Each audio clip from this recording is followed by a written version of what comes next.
Hey everybody, Geek Soul Brother here, putting a little funk in the Final Frontier. Welcome to my review of the mess that is called Transformers The Last Night. They really had nights in this. Like, they went back medieval times. No time travels, just that the movie started in medieval times, the Dark Ages, quote unquote. And yeah, King Arthur, Merlin, they were there, and some Transformers was there. I didn't know that they were that old. They had been around on the Earth for that long, but they were there doing their thing. It was crazy. It was crazy because there were a few good things in this, but they just didn't put it together well. The story was all over the place. They were all over the globe, globe hopping. Mark Wahlberg, the sister, the alternate Megan Fox, who's, in this case, I forget her name. Let me put her name up top. I forget her name, but she was the opposite of Megan Fox, even though she looked a little like Megan Fox, I guess.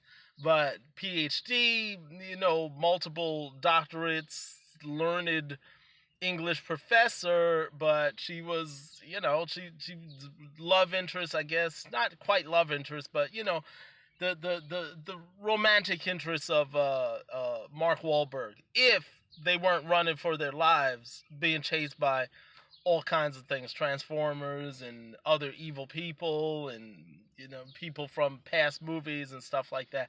Like I said, the movie is all over. They have Megatron in there. Weird sort of role that Megatron played. Not really important role. Optimus came back. Optimus was in space. He found something interesting. He met somebody interesting. And, then it took a turn for bad from his story plot. Mark Wahlberg, I guess this was better than the first Wahlberg Transformers, but still, I don't know. He just seems like he has a problem focusing on talking to CG entities that aren't there. It's just not believable.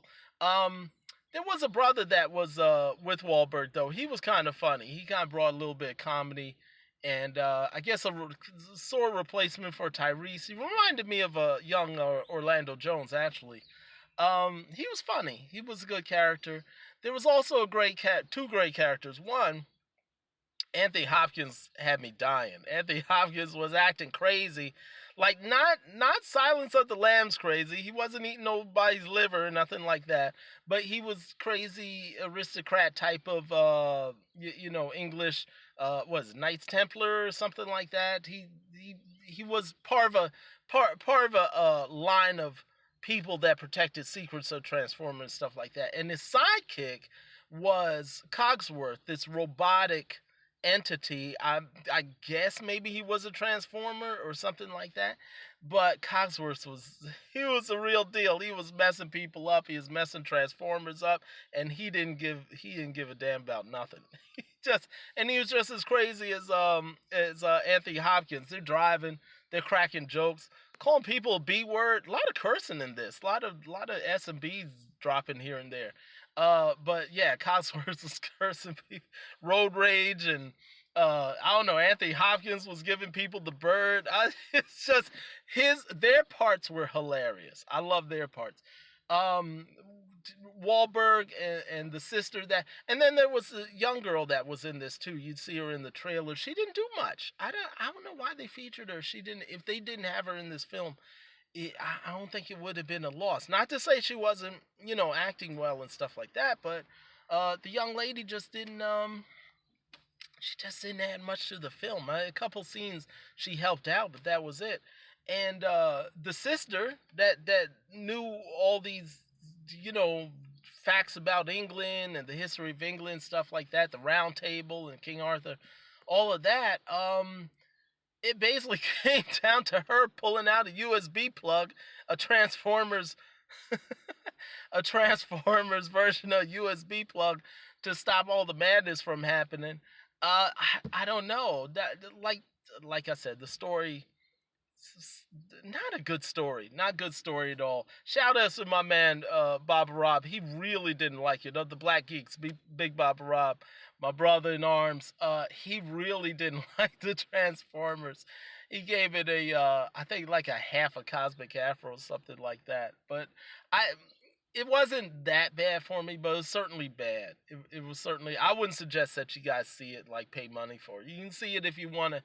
And this isn't the last one because they started like this is part one of I guess a Unicron, a Unicron story and whatnot. So we'll see more of that. I'm not going to spoil it how they're doing it, but you know.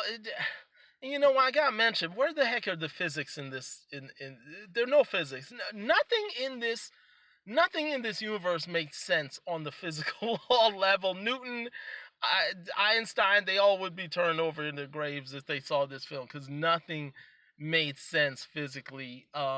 It was just, I mean, it's worse than Fast and Furious. It reminded me of Fast and Furious meets Mission Impossible meets Transformers because there was all this figuring out to do. And I just, you could easily get lost just looking at the film. So I give it 2.5 Cosmic Afros. I did a review before this, and I didn't even feel like I was giving it justice, so I had to go back and look at it again. Like I said, we had some cool stuff, the Dinobots, all that. Different, Decepticons were doing their thing. Cool cars, nice car. And what's up with Rodimus Prime? What's up with Rodimus Prime? Not to spoil it, but Rodimus Prime. I don't know, his French accent. That didn't make any sense to me. You guys need to go back and watch the 1980s Transformers the movie, the animated film. A lot of you young heads did not see this. It's Transformers the animated film. Go back and watch that. It's a fun watch. Or I think Orson Welles did Unicron's voice.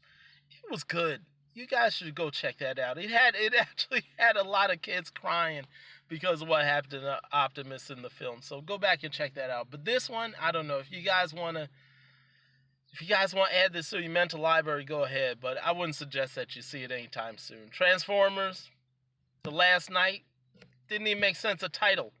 It wasn't The Last Night. There were a bunch of nights. I don't know what that was about. Anyway, you guys take care. Hit me on my blog, geeksoulbrother.com, reviews and trailers on there. Hit me on Facebook, Twitter, Google+, and any social media. And subscribe here, please. I would enjoy that so I can give you guys more reviews. I'll talk to you guys later. Peace.